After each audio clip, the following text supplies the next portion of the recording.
Hey everybody, welcome back to the channel. You're listening to our Dungeons and Dragons game. I'm your host, the Dungeon Master, or DM for short.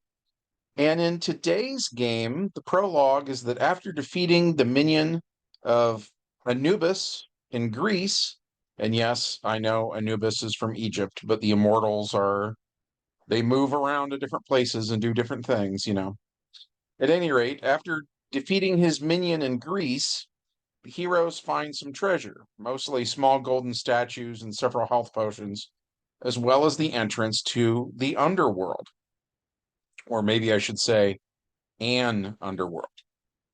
At any rate, Arthur is impressed by Hibishi's prowess when it comes to killing reptilians. She is a mongoose, after all. So he flirts with her, but as a fellow were creature, she isn't as susceptible to his charms as most women are. So she plays hard to get. And that is, of course, just kind of a recap. Then, as we get into the main plot of today's story, the heroes enter the underworld where they see fire and the skulls of giants. They are immediately attacked by more lizard folk, but now the lizard folk are joined by weird anthropomorphic enemies that look like some sort of hedgehog or porcupine like creature. These are albino colored, wearing only tan loincloths.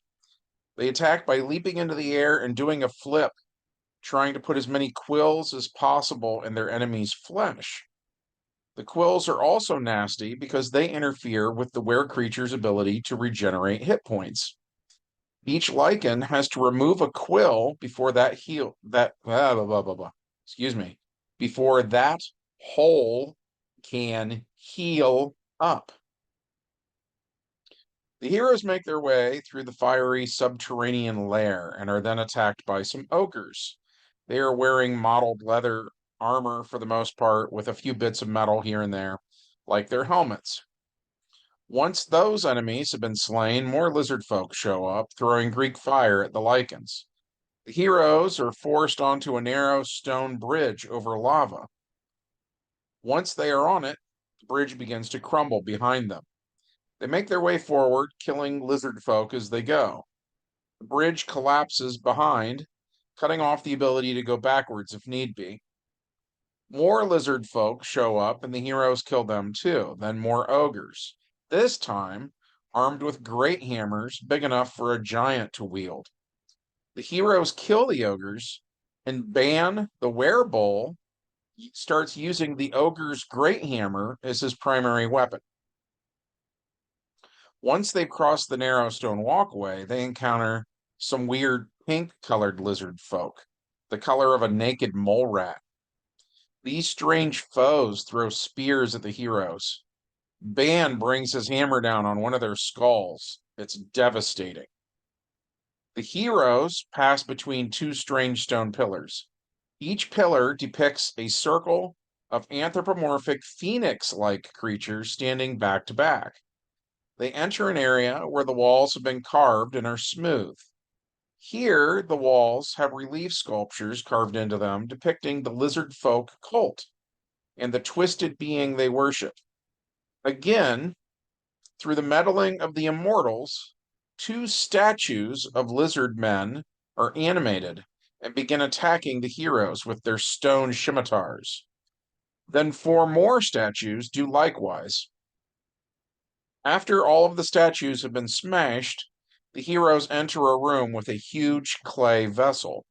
In it is a fire, and out of that fire emerges a huge anthropomorphic phoenix. "Who are you to wake me?" it squawks. They teach it who they are through the universal language of violence. They kill it, but it gets back up again and keeps attacking them with fire, so they kill it again. It attacks them with a great sword, big enough for a giant to wield. So Arthur kills it yet again and then takes its sword. Then, when the phoenix gets up again, Arthur decapitates it with its own sword. Ibishi takes note of Arthur's prowess and cunning through all of this, and a spark of interest is kindled. Epilogue. After defeating the Phoenix, the heroes find a huge idol devoted to Thanatos, which they desecrate. Beyond it, is the entryway to another plane where everything is made of amethyst crystal. The PCs take the blue gemstones from the idol and enter the amethyst area. So that is it for that adventure. We enjoyed it. I hope that you enjoyed it too. If so, be sure to hit like and subscribe, leave a comment, ring the bell, all that jazz. And we'll see you in the next video. Bye.